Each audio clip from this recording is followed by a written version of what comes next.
Vale, pues buenos días a todos. Muchas gracias por asistir a este cuarto taller temático del tercer ciclo de planificación hidrológica de la Confederación Hidrográfica del Guadalquivir.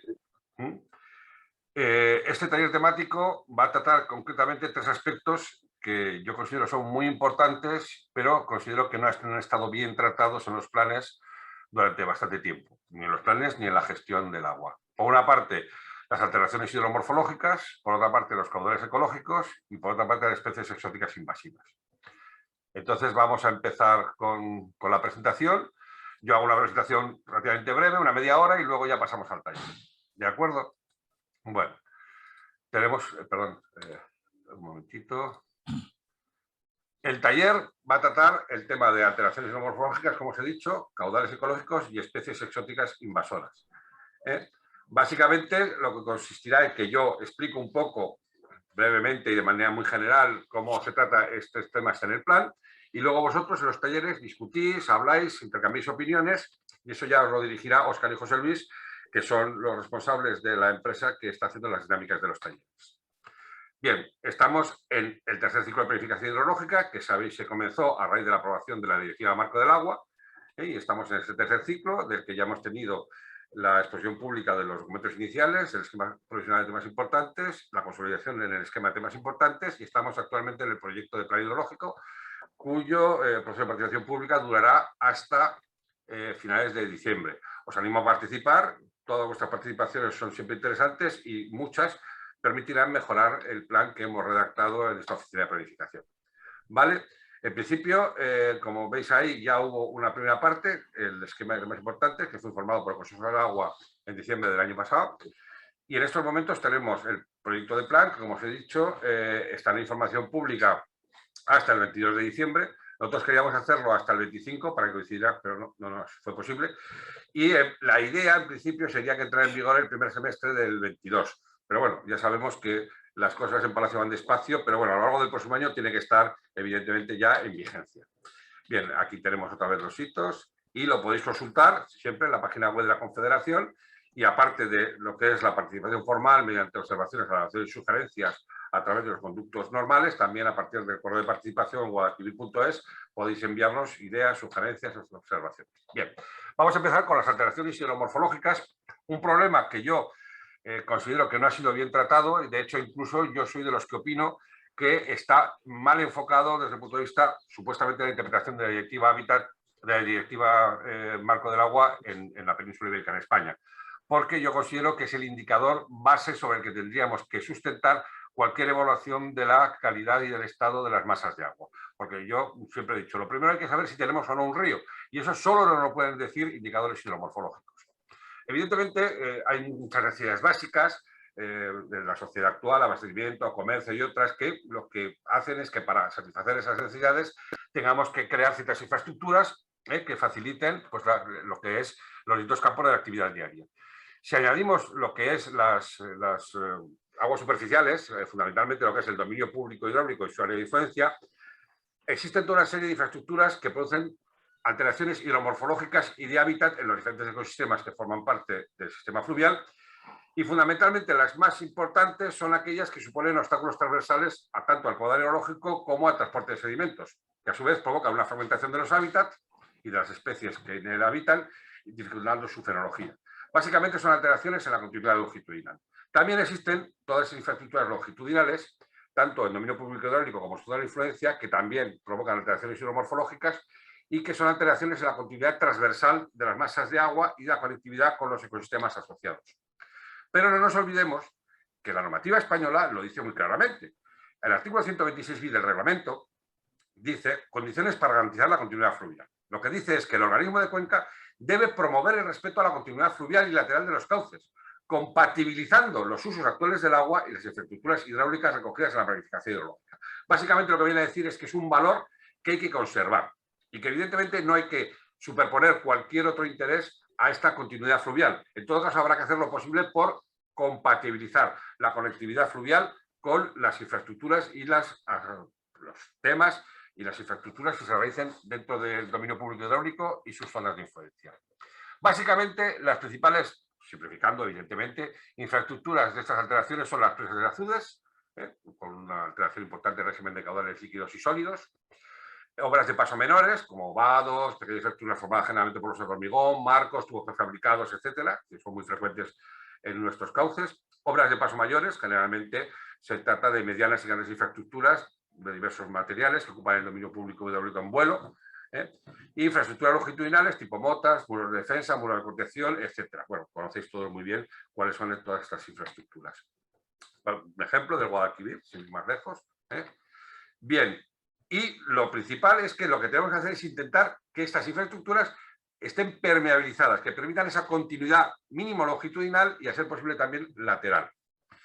La conservación es responsabilidad de las confederaciones, la conservación del estado de esas masas de agua. Y esta conservación de las infraestructuras es responsabilidad del propietario de la misma.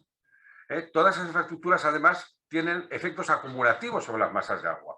Es decir, puedes tener un azud de 10 metros, ¿vale? Pero a lo mejor 20 azudes de 3 metros pueden suponer incluso un impacto mayor sobre la continuidad longitudinal que esa gran infraestructura, que de hecho ya es una infraestructura en un punto corta de cauce, pero 10 de más pequeño tamaño también y establecen una discontinuidad durante un tramo mucho mayor. Y por lo tanto hemos de tener en cuenta ese efecto acumulativo que es muy importante en el tipo de infraestructuras. Y además, muchas de ellas dejan de tener función y quedan ahí en los ríos. Y entonces es responsabilidad del propietario y si no exclusivamente de los organismos de cuenca el darle otro uso o eliminarlas. Evidentemente es un tema importante que tiene que ser tratado en un futuro por los planes. En el caso de Guadalquivir destacamos sobre todo también el estuario, que es un cauce fluvial que facilita la navegación durante 90 kilómetros hasta el puerto de Sevilla. Y también ahí es importante las modificaciones que han ido surgiendo a lo largo de la zona estuárica. Bien, el Ministerio sacó en el año 2009 varios protocolos, uno para la caracterización hidromorfológica de la masa de agua de la categoría río y otro para el cálculo de las métricas de esos indicadores hidromorfológicos. Aparte, hay toda una serie de protocolos, como veis ahí, y una instrucción del Secretario de Estado que aprueba estas métricas y estos protocolos que tienen que ser aplicados para la evaluación del Estado.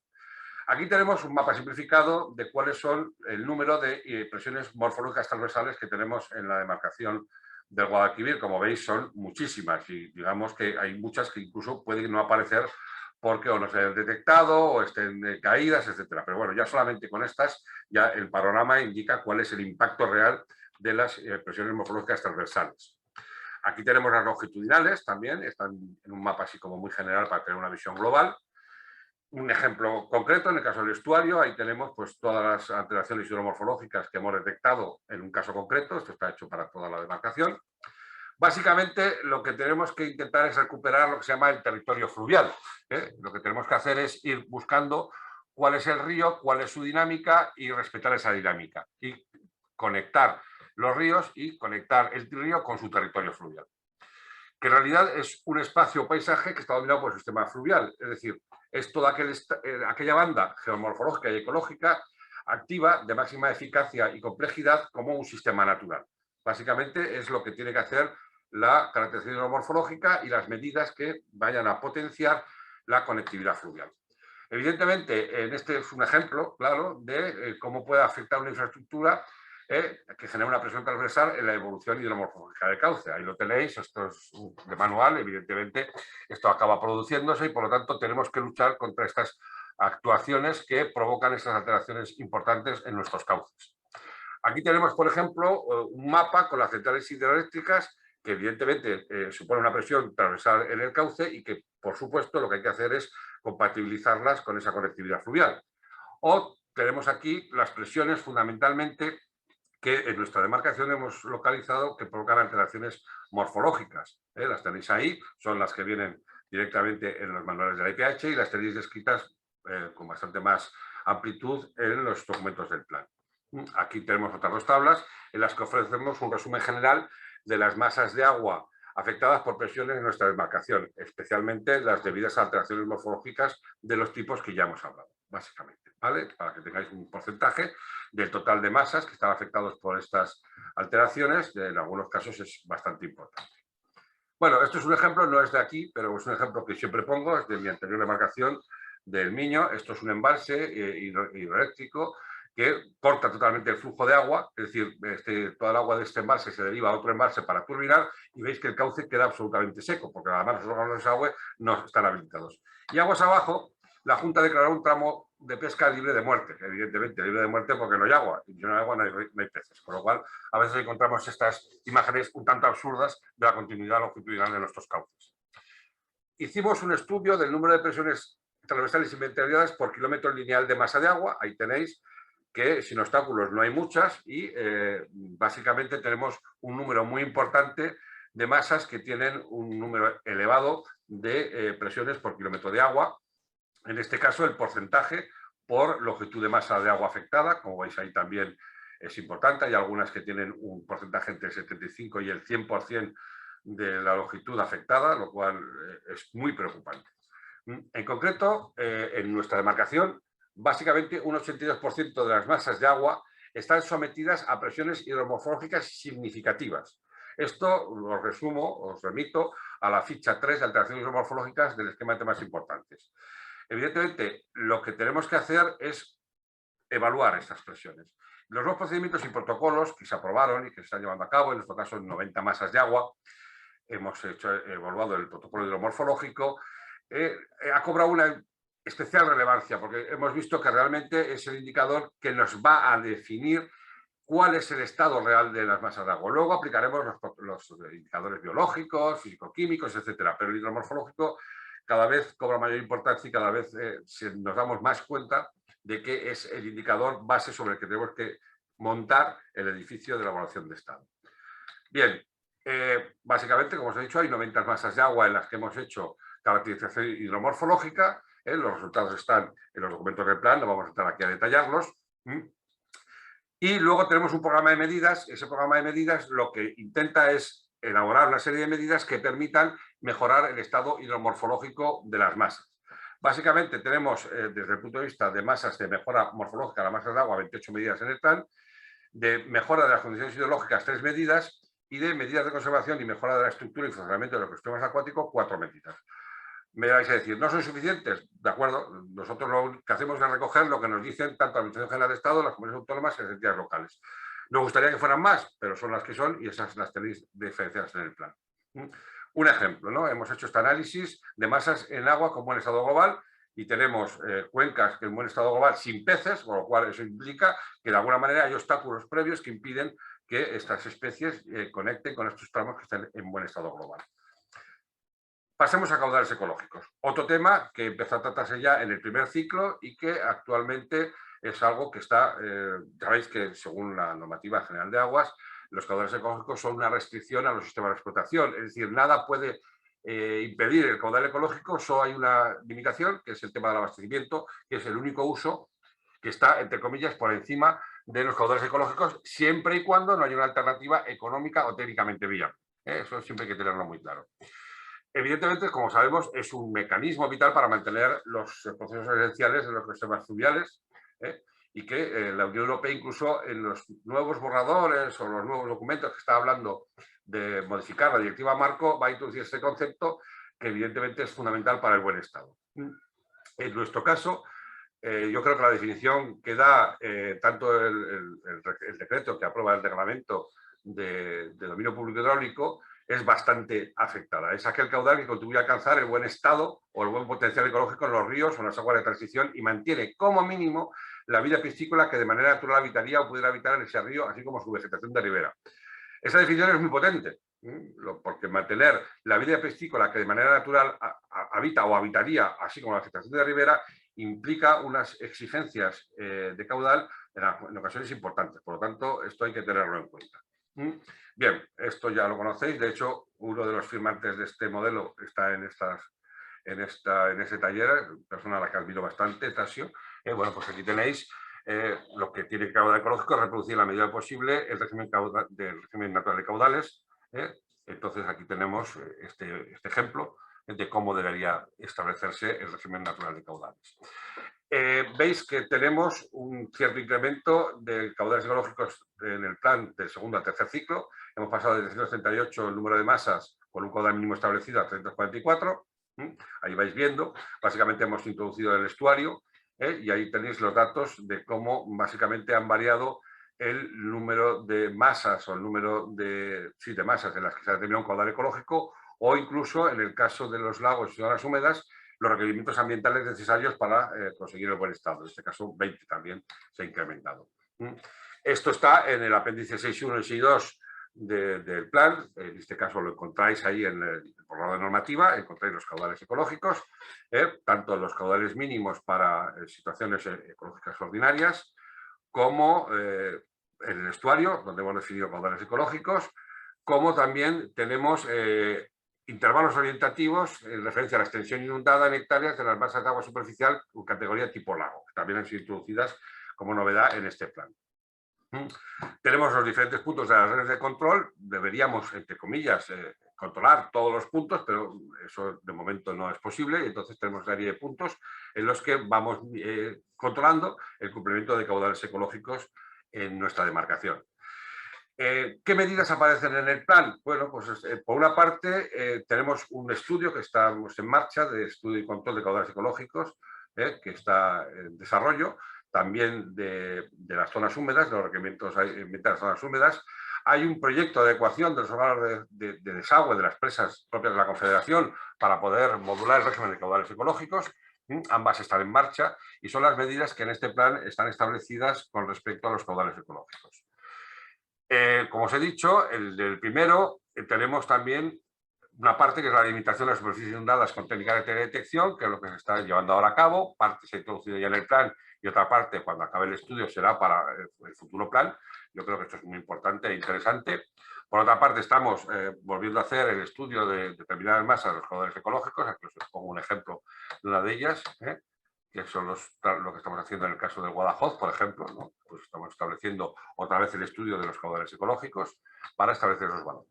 Bien, y por no prolongarme mucho, vamos ya con la tercera pata de este taller, que son las especies exóticas invasoras, que es otro problema que tenemos que afrontar las confederaciones, en el que las competencias son muy compartidas con el responsable de las especies, en este caso las comunidades autónomas, y por lo tanto aquí tenemos que ir de la mano conjuntamente para poder establecer unas medidas eficaces y preventivas de las invasiones biológicas en nuestras demarcaciones. Bueno, el problema pues es la introducción normalmente comercial y accidental, sueltas accidentales y voluntarias desde acuarios, trasegos de embarcaciones, usos deportivos, recreativos de agua, etc. Por ejemplo, estaba comentando esta mañana a Carlos, que es profesor de la Universidad de Córdoba y especialista en ictiología, que ahora están empezando a vender una especie de esturiones pequeñitos del norte de Europa para los acuarios. Claro, ¿qué pasa? Cuando esos esturiones empiecen a crecer, esa especie de esturión lo acabarán soltando en los ríos, como ocurrió con el galápago de Florida, como ocurre con el pez gato, etc. ¿no? Entonces es un problema que tenemos que afrontar. O el jacinto de agua, que en su momento se llegó a vender en grandes extensiones comerciales y provoca problemas como en el Guadiana, y aquí ya ha empezado a aparecer en zonas como la dársena de Guadalquivir. La presión, fundamentalmente, ocupación del hábitat de las especies autóctonas y el desplazamiento de las mismas, que en unas condiciones que las excluyen y, por lo tanto, estamos perdiendo biodiversidad. Bueno, pues ponen en riesgo el cumplimiento de los objetivos ambientales, provocan un desequilibrio ambiental y alteran los ecosistemas con desplazamiento o eliminación de las especies nativas, hibridaciones, alteraciones de las redes tróficas, transmisión de enfermedades y luego impactos económicos importantes. Y la respuesta, actuaciones de protección de las especies amenazadas y control de las especies exóticas invasoras.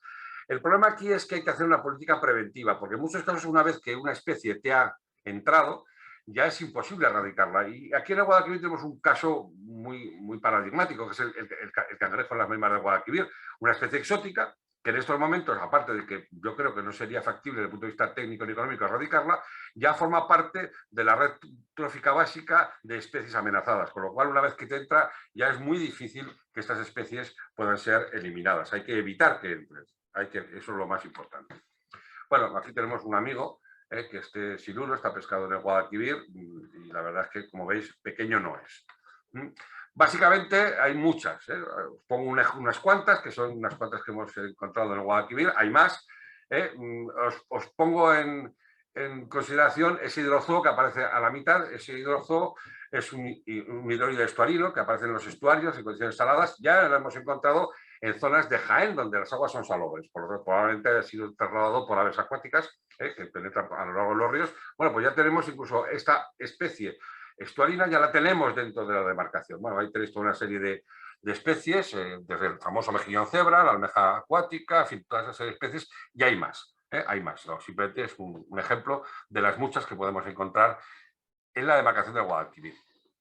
En la demarcación de Guadalquivir hemos detectado la presencia de especies exóticas en 141 masas de tipo río. Es importante. Por lo tanto, es un tema a considerar. También lo hemos encontrado en 9 masas de las aguas de transición y en 3 canales de riego. De los 1037 puntos que hemos muestrado de ictiofauna, en 902 puntos no se detectó presencia alguna de especies alóctonas.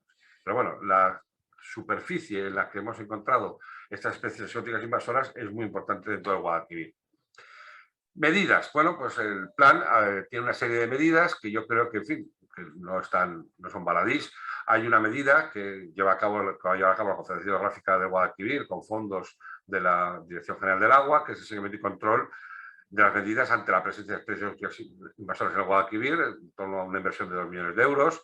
Luego hay un estudio piloto de control de briozoos. Recordar que ha habido un live en el que han intervenido de diferentes asociaciones de regantes, como Feragua, en este tipo de exóticas, que es un problema también para ellos. El estudio dentro de la autoridad portuaria tiene una inversión de 5.700.000 de estudios de diferentes aspectos del estuario del Guadalquivir por esos dragados periódicos que quiere realizar, y parte de ellos es el seguimiento de especies exóticas invasoras. Y luego hay otra medida que va a llevar a cabo la Confederación, que es un protocolo de seguimiento de indicadores específicos para evaluar esas medidas, y uno de esos indicadores son las especies exóticas invasoras.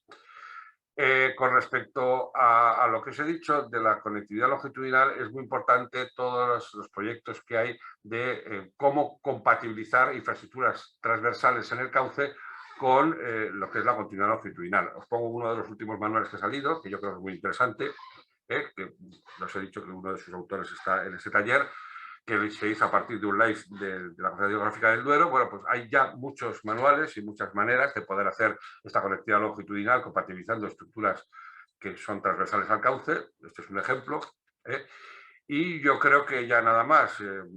He hablado mucho, me parece que ahora lo que tenéis que hablar son vosotros. Por lo tanto, os agradezco mucho que hayáis venido a este taller.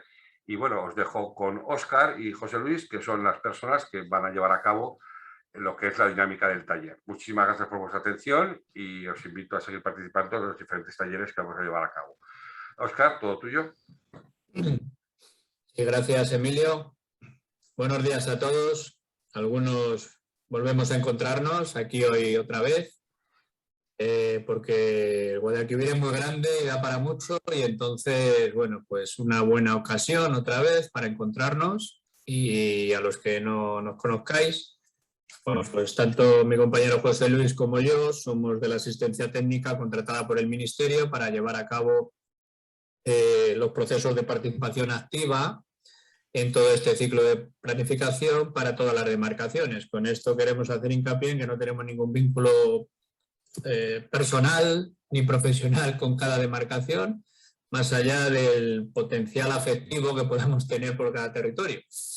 A partir de ahí, la idea de hoy es poder trabajar de forma propositiva sobre cada uno de los aspectos o de las temáticas que la Confederación ha tenido a bien definir para el taller de hoy. Ya hemos dicho que, ya ha comentado Emilio, que este es el 4º taller temático en formato virtual, a distancia, en el que se lleva trabajando y que va a dar fin a esta modalidad, mientras que los talleres presenciales territoriales que se están realizando por toda la demarcación pues continuarán este viernes en Almonte y en la semana que viene, el próximo viernes, en Sevilla.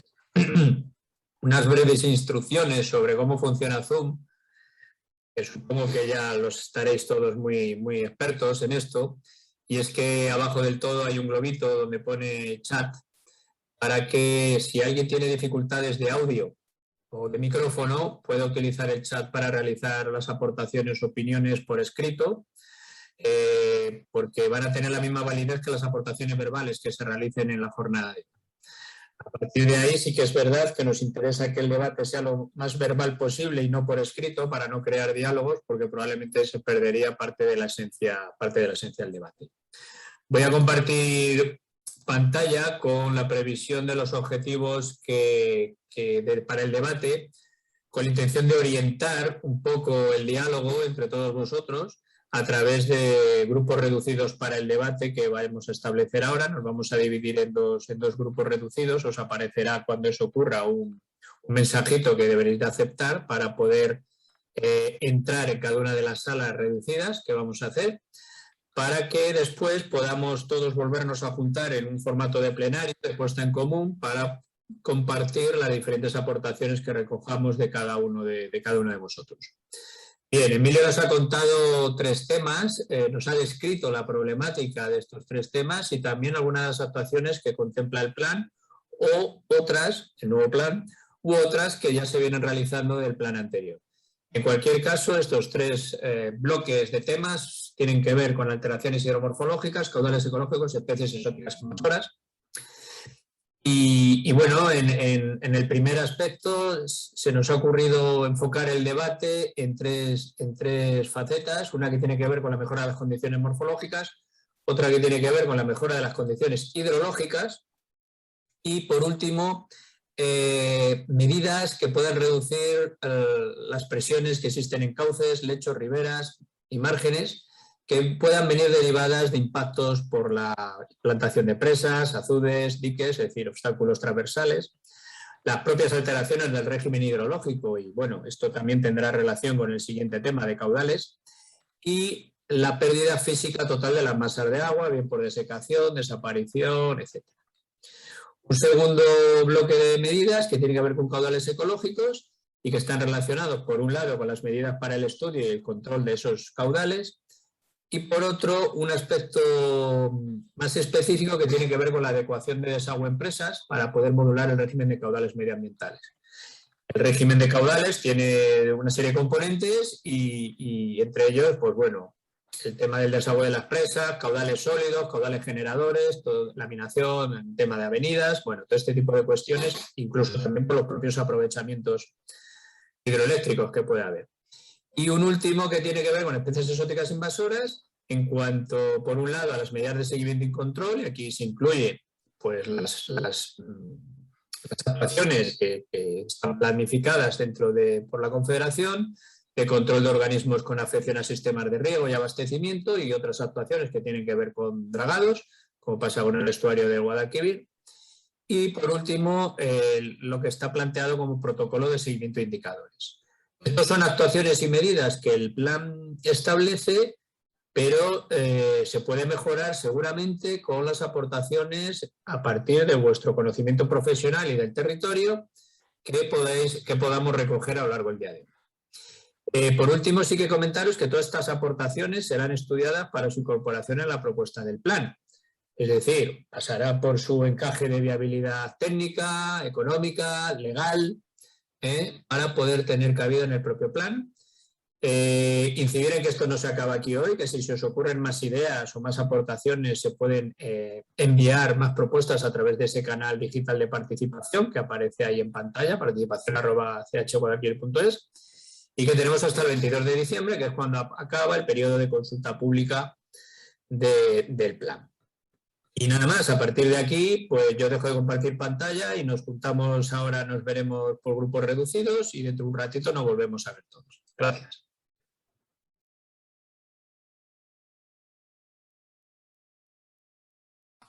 Buenos días de nuevo a todos. 12:37 con viento de levante. Vamos a iniciar la sesión plenaria donde vamos a compartir entre ambos grupos las diferentes aportaciones que hemos ido recogiendo. José Luis, si quieres, empiezo yo. No sé, ¿habéis conseguido llegar hasta el final de todo? Sí. Vale, ¿Vosotros no? Nosotros en el último apartado no nos ha dado tiempo debido a la cantidad de aportaciones que hemos tenido. Pues nada. Y si os parece, podríamos comenzar con ese remate que ya he comentado yo a mis participantes que sinteticen en este aspecto, en el último que tenemos, para poder hacer unas aportaciones en el poquito tiempo que tenemos disponible y luego completas tú. O si quieres, mira, va a ser casi más fácil, Óscar, si quieres, empieza tú por las que tienes recogidas en el C para que no se repitan en mi grupo. Vale. Y lo que echen de menos respecto a lo que tú has dicho lo complementamos con lo que diga mi grupo. De acuerdo. Entonces, dejo de compartir y comparte tú. Iba a realizar una sesión de derechos, pero como veo que al final no es posible, venga, pues comparto yo nosotros lo que hemos llegado al CEP. Eso es. Teníamos una persona ilustre en nuestro grupo también para hablar de esto, entonces ha ido todo bastante rodado, sobre todo con mucho conocimiento técnico, tanto por parte de Carlos, que trabaja mucho en esto, como por parte de José Luis y la Federación de Pesca de Andalucía, que también aporta mucho en este sentido. Bueno, en cuanto a las medidas de seguimiento y control, Sonia, que es una compañera que viene del Segura y que yo creo que acierta mucho en lo que dice, se sabe que hay una instrucción del Secretario de Estado para el Medio Ambiente, para el desarrollo de actuaciones en materia de especies exóticas invasoras y gestión del DPH, donde indica o pone el foco en el DPH a la hora de combatir las especies exóticas invasoras. Entonces, bueno, pues en nuestro grupo se cree que sería necesario no solamente en el DPH, sino en todo el territorio fluvial, combatir y realizar estas medidas para combatir las especies exóticas. Ahí aparece la instrucción y aparece el enlace por si alguien lo quiere releer en algún momento. También es necesaria una mayor formación para el personal de campo que tenga conocimiento de, por un lado, la problemática y por otro lado también de las medidas que se están llevando a cabo. Bueno, José Luis de la Federación de Pesca nos decía que los pescadores siguen todos los protocolos de actuación de desinfección de materiales que exige la propia Consejería de Medio Ambiente, sobre todo en sus competiciones, pero los pescadores recreativos que no están federados están un poco fuera de control y la desinfección de materiales no se sabe si la realizan correctamente o incluso se sospecha que ni siquiera la hacen, sobre todo en las competiciones que organizan ellos mismos. Se debe de constituir un grupo de actuación rápida para el control de especies exóticas invasoras, puesto que en la fase de colonización es cuando más éxito puede tener esa actuación y cuando ya se ha instalado, como nos comentaba Emilio en su presentación, pues ya es prácticamente imposible, ¿no? Entonces, ante la alerta y la advertencia de posibles especies que parece que se sospecha que puedan estar ya empezando a proliferar, pues poder realizar un grupo multidisciplinar de actuación rápida para trabajar en este sentido. Por otro lado, aclarar el régimen competencial. Aquí está la Confederación, están las diferentes administraciones competentes, autoridades ambientales, las comunidades autónomas y al final muchas veces no se sabe quién actúa con una cosa, con otra o quién tiene la obligación de actuar. Por otro lado, también había que separar en las especies que afectan a infraestructuras de las que afectan a la biodiversidad en cuanto a esfuerzos. Entonces, se demanda una mayor implicación de la Confederación por igual en las que afectan a la biodiversidad. No se trabaja con suficiente esfuerzo con el siluro, por ejemplo, que con los briozoos que nos comentaban antes, en las afecciones a los sistemas de riego y de abastecimiento. Faltan más programas de control de especies invasoras de peces que no solo afecten a infraestructuras. Y cuanto más natural sea el sistema, esta es la medida, pues digamos, que vendría a resolver el problema. Cuanto mayor natural sea el sistema, mayor éxito tendrán las especies autóctonas sobre las invasoras. Entonces, a partir de ahí, pues trabajar en ese sentido. En los protocolos de seguimiento e indicadores, estaría bien implantar estudios para establecer protocolos de actuación de aquellas especies que aún no están presentes, pero existe riesgo de que se introduzcan. Y por parte de la Federación de Pesca, ellos en todas las competiciones, tienen una alta consciencia de la proliferación de especies exóticas invasoras, como por ejemplo el alburno. Entonces, en todas las competiciones, a través de las capturas realizadas, pues ellos envían, digamos, están vigilando la proliferación de especies, el aumento de poblaciones, etcétera, determinadas especies invasoras y envían toda esa información directamente a la Consejería de Medio Ambiente, de la que se reclama que debería estar más pendiente de nuevas proliferaciones de especies. Y esto es un poco lo que hemos sacado en el grupo C.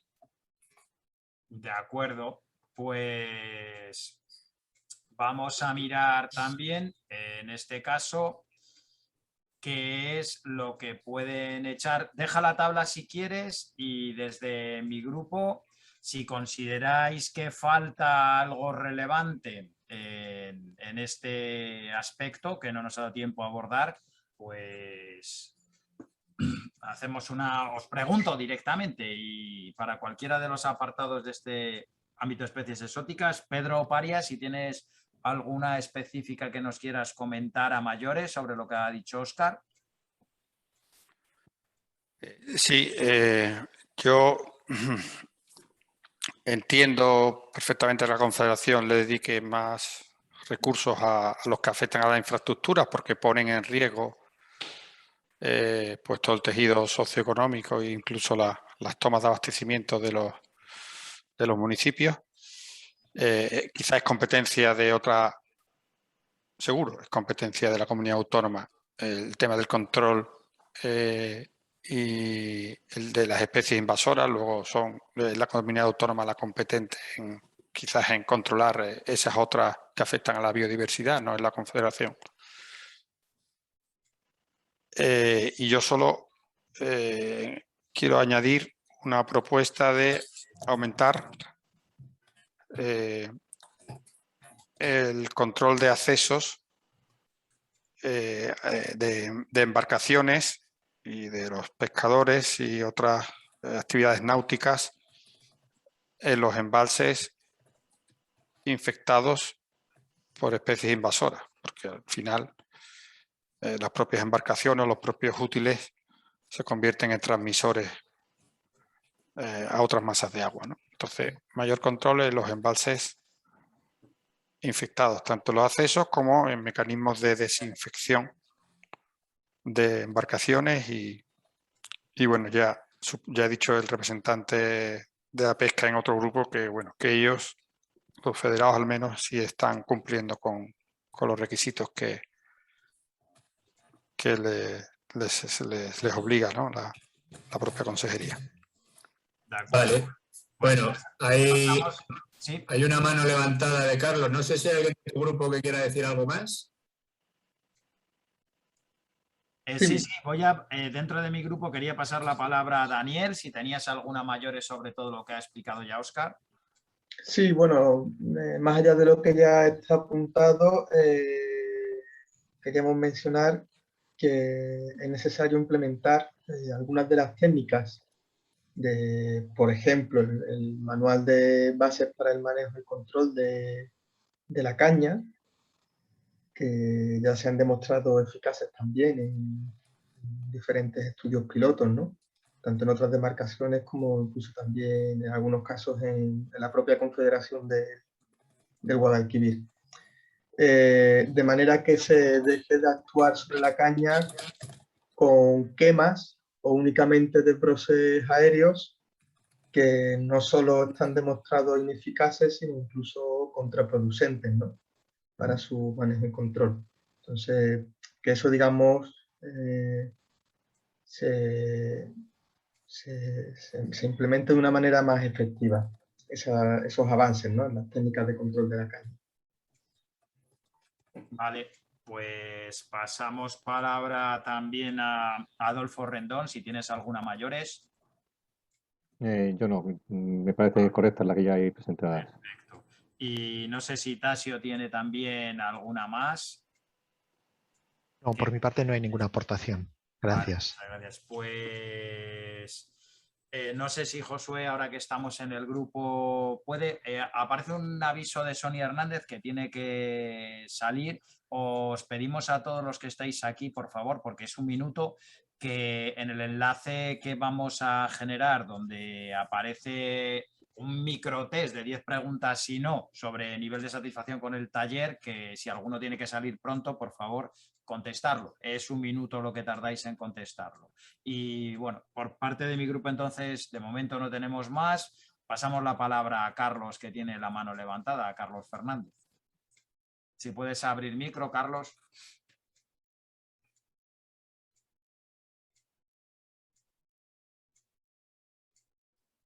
Sí, bueno, simplemente se me había olvidado comentar que creo que también sería muy importante dentro del tema de las especies exóticas e invasoras detectar cuáles son los focos emisores de esas especies invasoras. Es decir, hay zonas o actividades humanas o puntos donde proliferan o son fuentes emisoras de especies invasoras. Por ejemplo, el tema del agua de lastre en las embarcaciones que llegan a la dársena del Guadalquivir. Estos barcos con ese agua de lastre, pues que traen agua que a lo mejor ha sido cargada hace pues a lo mejor 1000 o 2000 kilómetros de distancia, después se vierte en la dársena y con ese agua vienen especies exóticas que pueden asentarse. Algunas no, la mayoría no se asientan, pero otras, si la zona de origen y la zona de destino tienen similaridad climática y ambiental, pues al final se logran establecer. Así se supone que se han establecido varias de las especies exóticas que están ahora mismo proliferando en el Guadalquivir, como puede haber sido en su momento el fúndulo, o pueden ser especies como el cangrejo, cangrejo azul, algunos cangrejos más chiquititos, algún camarón que otro. Son especies que probablemente han sido trasladadas por esto. Por lo tanto, esos focos de emisión, que ya no solamente es, como digo, el agua de lastre en la zona, sino el tema de las pajarerías, que muchas veces en las pajarerías se venden especies que después se sueltan en los ríos. No solamente estamos hablando de peces, estamos hablando de anfibios y estamos hablando de reptiles, incluso estamos hablando de plantas y de macroinvertebrados. El caracol manzana, etcétera, ha podido venir por todo este tipo de situaciones. Por lo tanto, el control de las fuentes, la localización y el control de las fuentes de emisoras de especies invasoras es muy importante. Y un segundo aspecto que creo que también es fundamental es el desarrollo de un programa de educación y sensibilización ambiental, porque creo que el público en general todavía no es consciente del elevado coste que pueden representar las especies exóticas en un momento dado y el daño. Ya no solamente el daño ambiental que produzcan, es el daño económico que pueden producir y mucho. Y pongo un ejemplo. Si Dios quiera que no llegue el siluro al Bajo Guadalquivir, pero puede existir un riesgo absolutamente brutal de que puedan penetrar en toda la zona del Bajo Guadalquivir, que es una zona de cría y engorde de especies comerciales que se pescan en el Golfo de Cádiz, y también pueden penetrar en toda la red de canales de las marismas naturales de Doñana y del Parque Nacional. Con lo cual, el daño ya no solamente a los grandes bichos, estoy refiriéndome a ejemplares que pueden ser menores de 1 metro o de 50 centímetros, que son muy voraces y que aunque después mueran dentro de esos canales, el daño ambiental es bastante grande. Por lo tanto, también un programa de educación ambiental sería fundamental y de sensibilización en cuanto a la presencia, a la tenencia y al uso y manejo de las especies exóticas. Gracias. Vale, gracias, Carlos. Bueno, pues yo creo que el C está ya bastante cubierto. Sí, sí, eso parece. Es decir, si quieres me paso a la y luego continúas tú, José. Sí, sí, perfecto, perfecto. Venga, pues vamos a la que tenía que ver con alteraciones hidromorfológicas. Aquí es verdad que hemos establecido 3 apartados que están muy relacionados entre sí. En cuanto a la mejora de las condiciones morfológicas, el objetivo es recuperar la conectividad y la continuidad fluvial. Es uno de los grandes retos en este plan. Carlos nos decía que existen ahora mismo 1.659 kilómetros fluviales sin peces, según los estudios realizados que tiene en poder la Confederación, pero las cuencas menores y pequeñas han bien perdido todas las especies. No solamente por la calidad del agua o por la falta de continuidad, sino también un poco la presencia de infraestructuras transversales obsoletas en ruinas, sin uso, incluso colmatadas. Por otro lado, también otro compañero nos hablaba que los problemas de erosión y arrastres de sustrato, estamos que la campiña de Córdoba y Jaén casi en la zona cero de erosión, no solamente de España, sino de toda Europa, con una pérdida de suelo de 20-30 toneladas por hectárea año. Esto está estudiado en el proyecto que han llevado ellos a cabo, con una alta densidad de cárcavas además. Entonces se debería de tratar con más importancia la planificación, porque aunque parezca que es un tema agrícola y autonómico, sobre todo en un contexto de cambio climático que incrementará el poder erosivo de las lluvias torrenciales, pues esto puede generar un mayor problema. Sobre todo porque al final el efecto derivado, pues en cuanto a sedimentación de todos esos arrastres, acaba en los cauces e incluso también en las propias presas, con el consiguiente problema de gestión de sedimentos que conlleva. Facilitar por parte de la administración pública la posibilidad de poder instalar diques de retención de sedimentos de arrastre de cultivos. Es algo que aquí hay bastante dificultad por también un poco la dispersión competencial, sobre todo a través de la comunidad autónoma. Obligar a cumplir la presencia de cubierta vegetal en cultivos con mayor potencial erosivo en función de la pendiente, etcétera. Y también fomentar la conectividad lateral. Yo sé que cuando Carlos habla de la continuidad fluvial se está refiriendo a los dos ejes, el longitudinal y el transversal. Pero bueno, siempre está bien remarcarlo para que nadie se quede con lo que le interesa, y por eso aquí creo que ha sido Juan Quesada quien ha puntualizado que también hay que fomentar la lateral y avanzar sobre todo en el deslinde del DPH, que eso es la causa muchas veces perdida y que no se sabe hasta dónde se debe actuar o no en función de usos y aprovechamientos. En las mejoras de las condiciones hidrológicas, los impactos en las redes de drenaje afectan directamente a infraestructuras hidráulicas y presas por la sedimentación de arrastres procedentes de la erosión de cultivos. Y eso es algo en lo que hay que prevenir. Combatir la colmatación de los embalses, en este sentido, esto me lo voy a llevar aquí, porque este es el efecto y la aportación. Y facilitar la gestión de esos sedimentos en presas por parte de las administraciones públicas a los concesionarios. En este caso, los concesionarios hidroeléctricos pues se ven un poco atados de pies y manos a la hora de gestionar esos sedimentos que se van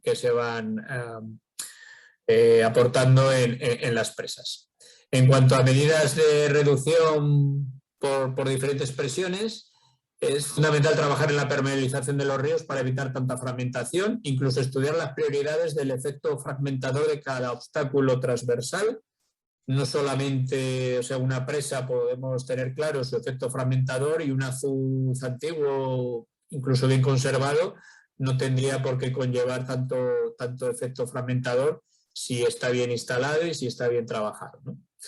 El desarrollo de la vegetación de ribera desaparecida por el aprovechamiento agrícola, pues sería otra de las opciones para no solamente recuperar hidromorfológicamente a los ríos, sino también un poco para filtrar y parar todos los arrastres de sedimentos que puedan proceder de las explotaciones colindantes, y mayor colaboración entre los usuarios hidroeléctricos y la confederación hidrográfica para facilitar una mayor permeabilización de las presas en el tránsito de peces y evitando la turbinación. Bueno, esto es algo que después continuamos hablando con los caudales ecológicos, porque la idea es que, claro, peces que pasan por una turbina, peces que van a desaparecer. Entonces hay que evitar ese tipo de cuestiones.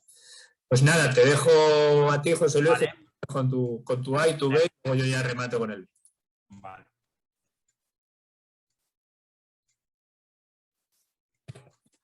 Pues vamos con lo que tenemos en el A. Por un lado se ha hablado que hay muchos ríos de estiaje que se secan en verano, sobre todo en la margen derecha de toda la cuenca, y que son ríos diferentes a otros lugares de Europa, y que esto condiciona bastante la realidad en la que estamos, y que hay que partir también que a su vez estos ríos están bastante antropizados con muchos usos, y que parte de esos usos no se pueden cambiar por las implicaciones sociales y económicas que tienen, ¿no?, a la hora de mejorar, ¿no?, en estas condiciones morfológicas. También que hay que compatibilizar los usos conservando todos los ríos que no hayan sido antropizados, dando especial relevancia a los ríos que no tienen este alto nivel de antropización y que están en buen estado, ¿no?, y que eso sería importante conservarlo de manera prioritaria también. Contemplar el valor de uso que tienen las infraestructuras a la hora de decidir sobre cuáles se puede actuar o cuáles no. Medidas de restauración que también suponen una mejora para corregir las alteraciones y que son complementarias para mejorar esta situación. Y en las masas de agua en mal estado se debería incrementar el esfuerzo a la hora de ver qué se hace con las infraestructuras que hay y qué alteraciones son las que existen.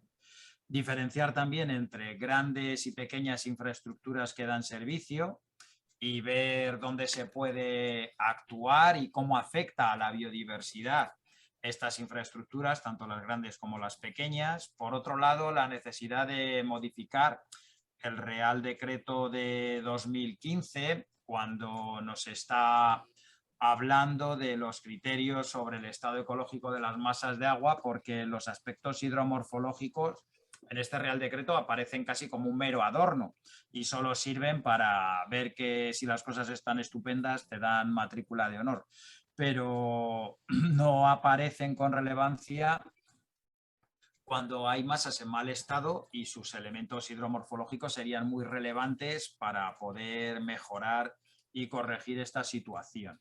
También se habla que estos aspectos son fundamentales para el correcto funcionamiento de una masa de agua y, como bien se ha dicho anteriormente por parte del otro grupo, haciendo mención a lo hidromorfológico, todo junto, no por separado. También se habla que las obras de drenaje transversal deben ser modificadas y que en lo que respecta a la instrucción en la 5.2 IC de drenaje superficial, que es de marzo de 2016, pues está, lo que aparece por ahí hay que corregirlo y hay que mejorarlo, ¿no? Y se habla de transitabilidad y eso es inaceptable por el efecto negativo que tiene sobre el buen estado ecológico. Y además casi no se habla de este aspecto en la instrucción, que habría que profundizar mucho más. No se recoge prácticamente, según nos han dicho, ni una sola página que desarrolle cómo se deben ejecutar las medidas ligadas a esa instrucción. Por otro lado, se habla también de reflejar las limitaciones que impiden recoger actuaciones de mejora y que el 85% de las masas tienen alteraciones hidromorfológicas, pero sin embargo, en la memoria, en la parte que tiene que ver con el nivel de inversiones, se recoge una cuantía económica muy escasa, prácticamente mínima para todo lo que habría que hacer, porque no llega ni al 2% de las inversiones globales contempladas. Y el plan debería indicar cuáles son las limitaciones que impide promover más medidas y más gasto para mejorar esta situación. También se habla de describir las medidas hidromorfológicas y presentar los impactos positivos que pueden tener. También en lo que son aspectos económicos y sociales puede haber un impacto positivo en estas mejoras, al mismo tiempo, claro, que en los aspectos ambientales. Y, por ejemplo, se comenta que estas medidas bien desarrolladas pueden ayudar a reducir el riesgo de inundaciones y los problemas sociales y económicos que estas generan. Se habla, por otro lado, de las medidas de mejora que pueden acercar el río a la sociedad y el valor de uso y disfrute que pueden tener. Lo importante que es aplicar criterios objetivos de priorización en la permeabilización, en lo que tiene que ver con retirada de motas y otras actuaciones, y definir criterios de priorización en la ejecución de actuaciones, dando prioridad a los que no, a los que no estén alterados y ser muy cuidadosos, a los tramos de río que no estén alterados y ser muy cuidadoso con esas zonas bien conservadas a la hora de autorizar usos o concesiones. En los tramos, digamos, que siguen siendo áreas prístinas dentro de la conservación de cauces, que tienen especial relevancia y debería darse prioridad a su conservación de cara al futuro. También se habla de integrar lo hidromorfológico, ya lo hemos dicho, que no se puede separar, que son un todo, recuperar elementos del régimen de caudales ecológicos y que es importante y que por eso hay que integrar las actuaciones en sus aspectos hidromorfológicos para que tengan un mayor sentido en la relación que tienen las medidas de mejora hidromorfológicas y cómo correlacionan con los caudales ecológicos. También la necesidad de educar en transmitir valores a los ciudadanos para que entiendan qué es un río y su valor irá para que siga siendo un río desde el punto de vista ecológico. Y formar Y también se habla ya finalmente formar a profesionales en las universidades para que sean capaces de abordar a nivel técnico, ambiental y social estos problemas, dando una visión de conjunto, ¿no? Y en el segundo apartado se comenta, por un lado, lo importantes que son los ríos no regulados y el poder mantener esos altos niveles de calidad en aquellos casos que los tengan. También las afecciones en acuíferos relacionadas con azudes y presas que modifican estos azudes y presas de determinados regímenes, ligados también a las infiltraciones a nivel subterráneo. También se habla que en cauces permanentes se producen estiajes que se incrementan con el cambio climático y habría que ver cómo actuar en estos casos concretos donde aún no se ha hecho nada. Y finalmente en este subapartado, los cauces que corren casi todo el año, aunque no sean permanentes, son muy relevantes, con sus pozas o sitios de refugio. Y se comentaba pues que hay bastantes lugares donde sí que corren los cauces, a lo mejor durante 11 meses y solo en los momentos punta de los estiajes se pierde la continuidad longitudinal del río. Y en el último apartado de este aspecto, en el que se habla de medidas de reducción de presiones, por un lado se comenta que las infraestructuras que están en desuso serían de las primeras a poder eliminar, y sobre las que están en uso habría que valorar si las escalas de peces son eficaces y funcionales, y hay que ver si tiene sentido en ríos que se secan en verano. Es decir, que a lo mejor en determinados lugares el gasto en escalas de peces no es adecuado si aguas arriba va a haber un corte de continuidad longitudinal. También se comenta que hay que contemplar cada tramo de río según su realidad, que tiene mucho que ver con la anterior que hemos leído. En cuanto a las infraestructuras longitudinales, que están ligadas muchas veces a zonas regables y se deben contemplar esta realidad por el valor económico y social que tiene y ver cómo podría impactar si se retiran algunas de estas infraestructuras longitudinales. Y las llanuras de inundación a veces tienen usos de alto valor económico que se deben contemplar, dado que además muchas veces estas infraestructuras longitudinales fueron promovidas por el Estado a nivel estatal y que hay que ser muy cuidadoso en ver dónde se actúa y qué cosas se hacen con estas infraestructuras longitudinales.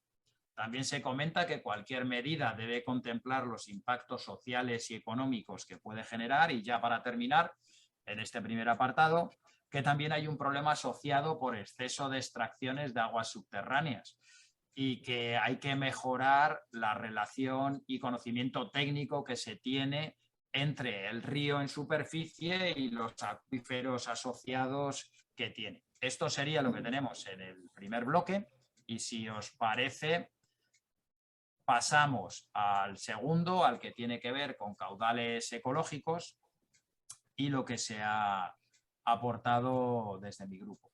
Por un lado, se habla de considerar el estado de los ríos antropizados con demandas sociales y económicas, y que éstas se deben considerar de forma relevante debido a las características, especialmente en todos aquellos ríos que son cortos y que sufren fuertes estiajes, y muchos de esos pequeños ríos no corren ni durante 6 meses, ¿no? Esto es otra cosa que sale también, y que hay que conservar aquellos que corren, y los que tienen tanto estiaje, pues posiblemente haya que recalcular los caudales de verano en casi todas las masas de agua que sufren estos fuertes estiajes en determinados tramos de esos ríos a los que nos referimos. Se habla también de la necesidad de implementar medidas urgentes para que los caudales mínimos establecidos se cumplan en la realidad, y potenciar medidas centradas en la revisión de las autorizaciones que puedan incidir en que no corra el agua debido a las presiones que existen, porque si no existiesen a lo mejor sí que había continuidad longitudinal para que corriese el agua. Por otro lado, se habla de contemplar medidas específicas para los caudales generadores y las tasas de recambio, y avanzar en la definición técnica de estos aspectos concretos. Se comenta también mejorar el estudio de los ríos temporales y sus caudales y posibles aprovechamientos. En masas de agua no reguladas es fundamental tener en cuenta los caudales ecológicos bien calculados, porque son una restricción previa a contemplar antes de dar ninguna nueva concesión, tanto lo que tiene que ver con los caudales mínimos como con los caudales de crecida, los caudales ligados al buen estado geomorfológico, porque todo eso forma parte de las restricciones previas que establece la Directiva Marco del Agua. También se habla de lo importante que es ajustar en el SINPA 2019 según los registros reales obtenidos en la cuenca para corregir sesgos del modelo SINPA. Es decir, por un lado el modelo es un modelo teórico y ya vamos teniendo cada vez más registros reales y hay que reajustar dando prioridad a la realidad.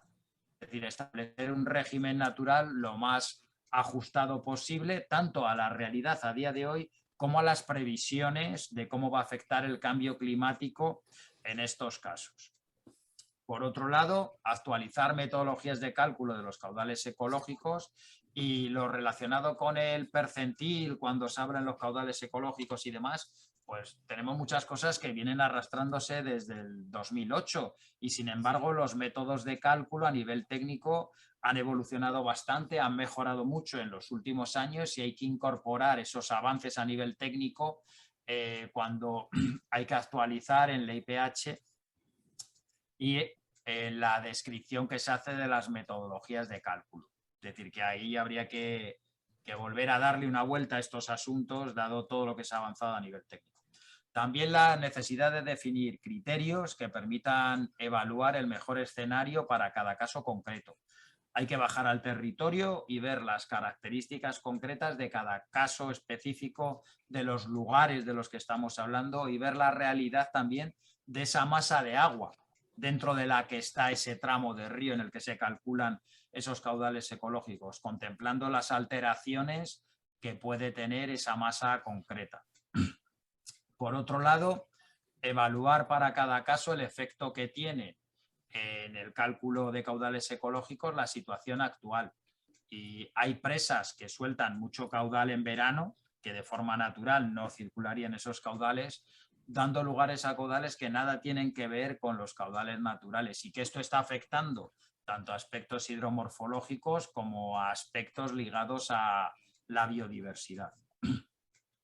Se comenta también la necesidad de informar con objetividad sobre los caudales ecológicos y también los problemas que los caudales ecológicos pueden tener y que no se pueden corregir para mejorar el ajuste de la circulación natural de los caudales. Es decir, de otra manera, que hay que explicar cada caso concreto y ver que esos caudales ecológicos sean reales respecto a la circulación natural de caudales.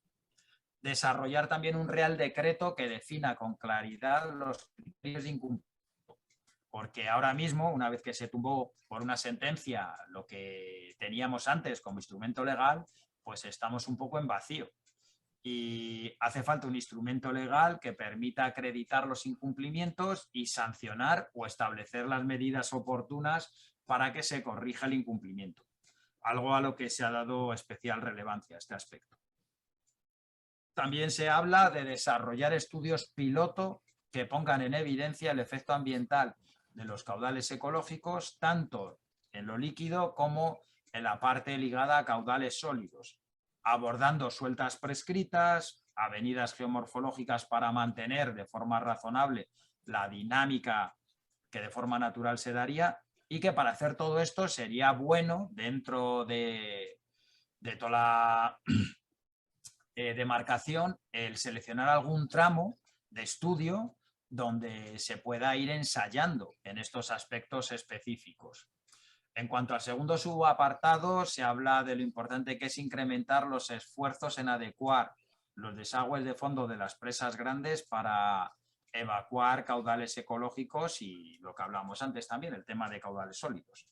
Se habla de lo importante que es evitar exigir caudales ecológicos en pequeñas presas en ríos que no corren de forma natural en parte del año y que son muchos lugares los que no corren estos ríos de forma natural, sobre todo lo que tiene que ver con lo que desciende desde Sierra Morena y en algunos otros lugares en los que sin aportaciones naturales el el río no va a correr gran parte del año, ¿no? También se habla de lo importante que es estudiar los problemas asociados al corte de los caudales sólidos debidos a grandes infraestructuras. Y también los desagües de fondo, que deben ser operativos, pero hay que considerar las características físico-químicas según la profundidad del agua que estamos sacando y su temperatura y sus características, acabamos de decir, físico-químicas también.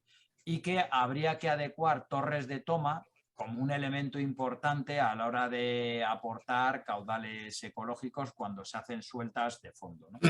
Y esto es lo que tenemos. Sí. José Luis, tienes ahí en el chat, para que lo incluyas, una aportación de Daniel, una matización sobre la posición 22. Ahora mismo la sumo. Para que la incluyas ahí en la 22. De acuerdo. Vale, pues deja de compartir y yo continúo.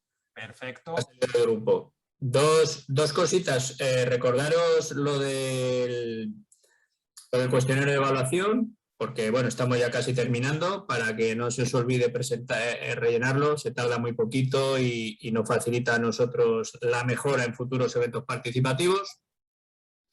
Una segunda cuestión.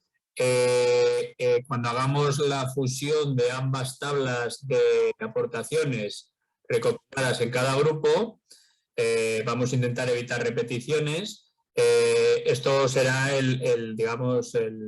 los resultados, ¿no?, de las conclusiones del taller, que formará parte de un informe que será redactado sobre la sesión de hoy y que estará a disposición de la oficina de planificación para que os lo haga llegar. Si en ese momento detectáis, cuando lo recibáis, que hay alguna... Bueno, aquí hemos pasado de lectura de todo, por si alguien no está conforme con la redacción o quiere hacer alguna matización.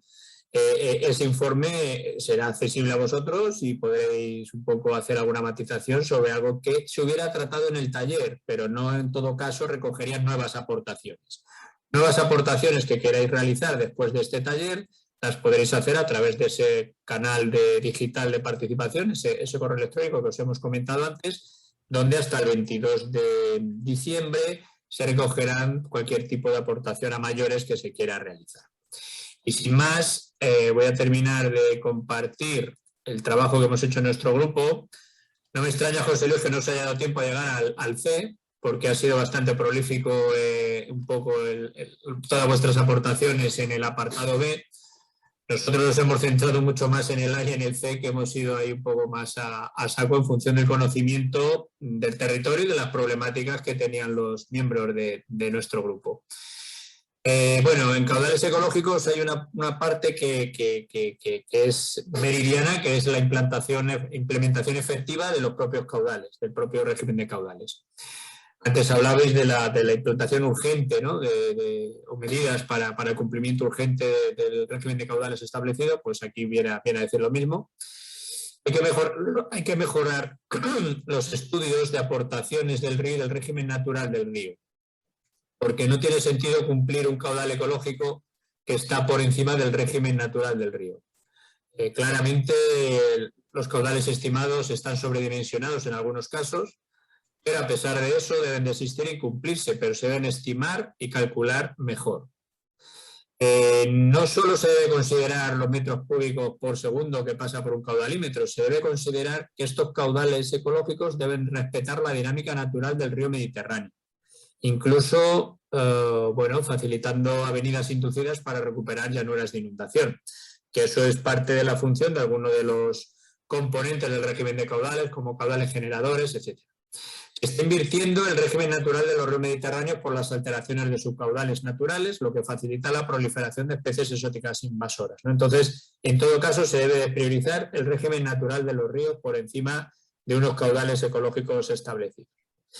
Y en el segundo apartado, que tiene que ver con la medida de adecuación del desagüe de presas, no se debería considerar un caudal ecológico, o sea, no se debería considerar un caudal como un caudal ecológico cuando éste haya pasado por una turbina, cuando esté turbinado, porque eso no es un caudal natural por el efecto destructor que genera en cuanto a la biodiversidad la propia turbina.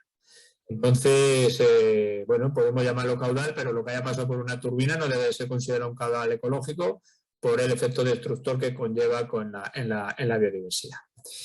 Y esto es un poco esto es en definitiva lo que hemos sacado de nuestro grupo. Recordaros que esto formará parte de un informe que se os hará llegar cuando esté elaborado y a través de la OPH y nada más. Bueno, por aquí David tiene una mano levantada, que creo que ha generado debate, alguna cuestión. Sí, sí, disculpad. O antes en la mesa de debate no lo he entendido bien o no sé qué ha ocurrido. Pero yo estoy profundamente en contra de que un caudal que pasa por turbina no sea un caudal ecológico. O sea, un caudal ecológico es un caudal, lo vemos por una válvula, por una compuerta o por una turbina. Diferente que queramos evitar que la turbina exista la posibilidad de que se pueda dañar cualquier ser vivo que esté en el río. Pero una turbina no deja de ser más que un elemento de desagüe. Vale. De hecho, los caudales turbinados en muchísimos lugares, en muchos caudales ecológicos se dan por turbinas sin ningún problema. El agua no sufre ninguna alteración ni nada al asunto. Bueno, son dos opiniones contrapuestas que se reflejan por igual, con el mismo peso, dentro de la tabla de aportaciones. Bueno, esto ha activado la elevación de manos, no veo todas. José, a ver, está Pedro y está Carlos. Pues venga, Pedro, dale tú primero y luego vamos con Carlos. Sí, buenas. Una reflexión. Está muy bien el objetivo que se traslada de la Directiva Marco de conseguir el buen estado ecológico de las aguas, ¿no? Pero no podemos ser insensibles a la realidad de nuestra cuenca, que he insistido mucho, está muy antropizada. Si viven 4,5 millones de personas es porque se han hecho un montón de obras hidráulicas que permiten que esas señoras tengan agua. Si no, no viviría ni el 20% de esa población. Se ha desarrollado un fuerte tejido socioeconómico asociado al regadío. También se ha permitido la creación de energía. Entonces, la energía hidroeléctrica era de las primeras fuentes de energía que había a principios de siglo. Si no, no hubiéramos podido tener acceso a la luz. En este sentido, yo creo que hay que buscar el equilibrio, pero no darle la vuelta al calcetín. A Europa habrá que explicarle que no podremos volver al lago ligustrino y al paludismo, ni a las inundaciones de Sevilla cuando había muertes, o en Córdoba o en Palma del Río. O sea, hay que buscar un equilibrio.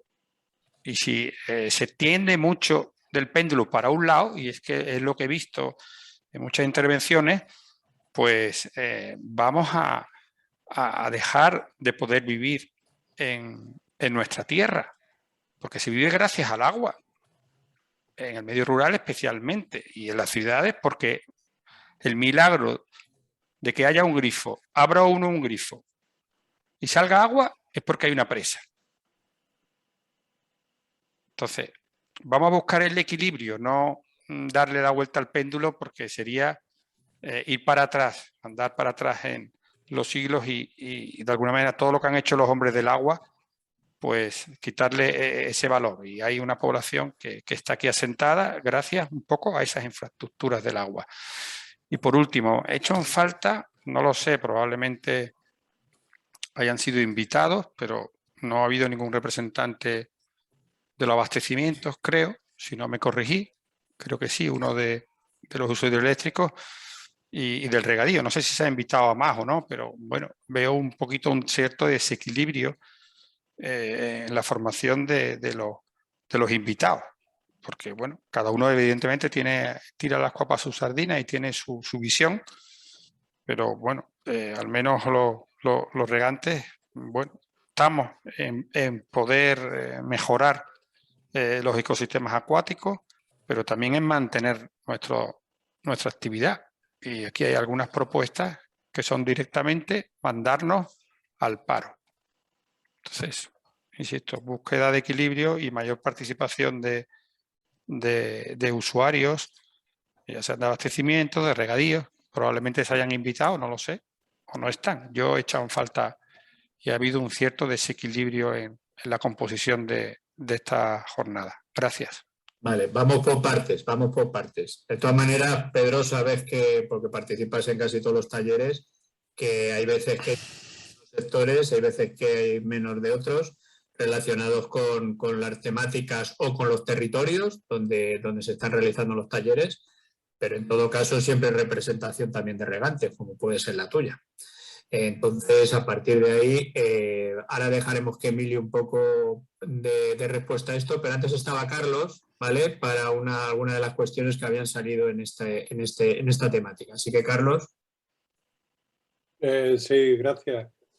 Bueno, claro, son todo cuestión de opiniones, ¿no? Pero yo no considero que cuando pasa que el agua no es solo H2O, ¿eh? El agua es un sustrato donde se desarrolla parte de la vida. Y por lo tanto, si estamos hablando de un caudal ecológico, estamos hablando de un caudal vital, que lleva, no solamente es metros cúbicos por segundo, es una masa que lleva vida en su interior. Y esta vida está representada tanto a nivel microscópico como macroscópico. E indudablemente también es una parte importante el tema de los vertebrados. Y, por ejemplo, el tema de un caudal turbinado, si estamos hablando de un caudal ecológico, debería de respetar todos los segmentos de biodiversidad que existen en un río, porque entonces sí que estaría hablando de un caudal ecológico. Se respeta la vida en todos los segmentos de biodiversidad que ahí viven. Ahora, siempre y cuando pase por una estructura que limita o destruye una parte de esa biodiversidad, como pueden ser, en este caso, todos el sistema de los peces o el grupo de los peces, ya no puede ser considerado como caudal ecológico. Se le puede llamar de otra manera, llámesele lo que sea, pero desde luego no está conservando la biodiversidad de esa zona. Eso por un lado. Y por otro lado, quería también comentar que estamos en el siglo XXI, no estamos ya en el XIX. Creo que el río Guadalquivir ha sufrido una enorme cantidad de presiones que ahora mismo, que en su momento quizás fueron necesarias para la supervivencia de la gente, pero que ahora hay muchas infraestructuras que no están representando nada de la supervivencia de esas personas. En esto se basa precisamente aquello que se llama desarrollo sostenible, es decir, en buscar qué es lo que ya no se utiliza y démosles un valor medioambiental. Yo creo que el Guadalquivir ha pagado un fuerte tributo con su deterioro medioambiental para estabilizar y para ayudar a los andaluces a vivir, pero creo que también nosotros tenemos que echarle ahora una mano al Guadalquivir para intentar también pues, ayudarle a que no muera. Entonces no tenemos que tener esa vista, para eso estamos en el siglo XXI y no estamos en el XIX. Era solamente eso, muchas gracias. Vale, gracias. Pues nada, terminamos con Emilio y si no hay ninguna aportación más, pues ya puedes proceder, además de tus comentarios, a la clausura de la jornada. Hola, simplemente antes de proceder a la clausura, dos aclaraciones.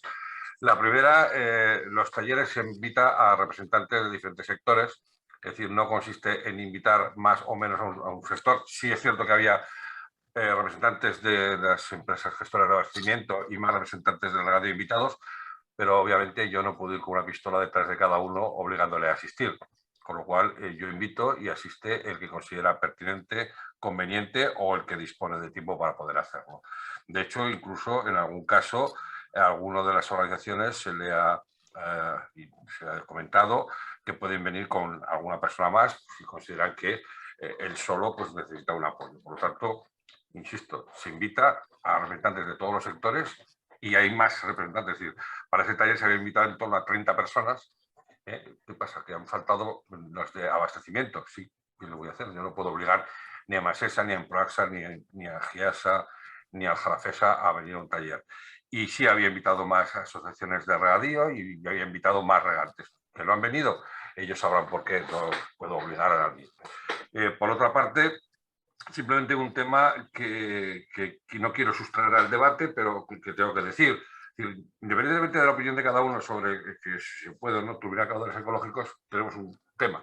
No es el plan el lugar donde tratar esto, dado que esa posibilidad está en un Real Decreto Generalista, que es el reglamento del reglamento de dominio, por el que se aprueba el reglamento del dominio público hidráulico, y un Real Decreto especial, como es un plan hidrológico, no puede contradecir lo que dice un reglamento general. Por lo tanto, el cauce para aquellas personas que no están de acuerdo con este turbinado de caudales ecológicos sería modificarlo a través del debate parlamentario y la modificación del reglamento. Yo insisto, no puedo yo modificarlo en el plan porque no me habilita la normativa. Por lo tanto, independientemente de lo demás, y que se puede discutir y evidentemente se pueden dar opiniones, nadie lo niega, pero no es el plan el lugar donde se puede hacer. En todo caso, ni siquiera yo puedo poner en el plan que una parte se derivará por otra vía que no sea el turbinado, porque el Real Decreto dice que se puede turbinar. Por lo tanto, insisto, ese es un tema que debe ir a otro debate, que es un debate de modificación de la normativa general de aguas. Y bueno, y finalmente agradeceros a todos el tiempo que habéis dedicado a este taller. Las sugerencias son muchas, diversas e incluso contradictorias, pero de eso se trata, que cada sector manifieste su interés, manifieste su opinión. Como bien dice Óscar en todos los talleres y José Luis, no es cuestión de convencer al contrario, sino que al contrario conozca tus opiniones. Y por lo tanto eso es lo más interesante de estos debates, conocer vuestras opiniones, que aunque en algunos casos sean sabidas, pero está bien que otros sectores lo consideren. Por ejemplo, también no he visto, salvo a ningún representante de organizaciones ecologistas, también estaban invitados. Sin embargo, tampoco han venido. Bueno, eso es lo que vamos a hacer. Simplemente agradeceros. Va a haber este último taller temático que vamos a realizar. Queda 2 talleres generales. Uno que se va a celebrar en Almonte este viernes y otro que se celebrará en Sevilla la próxima semana. Y luego las jornadas, que esas serán amplias, en las que podrá venir todo el mundo, en las que se explicará el plan, no aspectos parciales, y que habrá una en Jaén, una en Sevilla, una en Granada y otra en Córdoba. Esas serán a lo largo de noviembre. Si alguno tiene interés en venir a Ceuta y Melilla, también les invito, pero entiendo que la mayoría de los representantes que estéis aquí, Ceuta y Melilla, os pilla un poco a desmano, y por lo tanto, simplemente agradeceros de nuevo el tiempo que perdéis, agradeceros de antemano vuestras opiniones, agradecer también a la gente que está detrás, la gente de Trasate, que da el soporte técnico, que aunque no se les ve delante, hacen posible la existencia de estos talleres, y agradecer sobre todo a Óscar y a José Luis, que en opinión personal son unos magníficos profesionales que llevan muy bien los talleres y que la verdad es que estamos muy contentos con ellos. Insisto, agradeceros a todos, especialmente vuestra atención. Muchas gracias y hasta el próximo taller presencial, los que vengáis, o en las jornadas generales, que ya se os comunicará concretamente cuáles son las fechas y los lugares. Muchas gracias.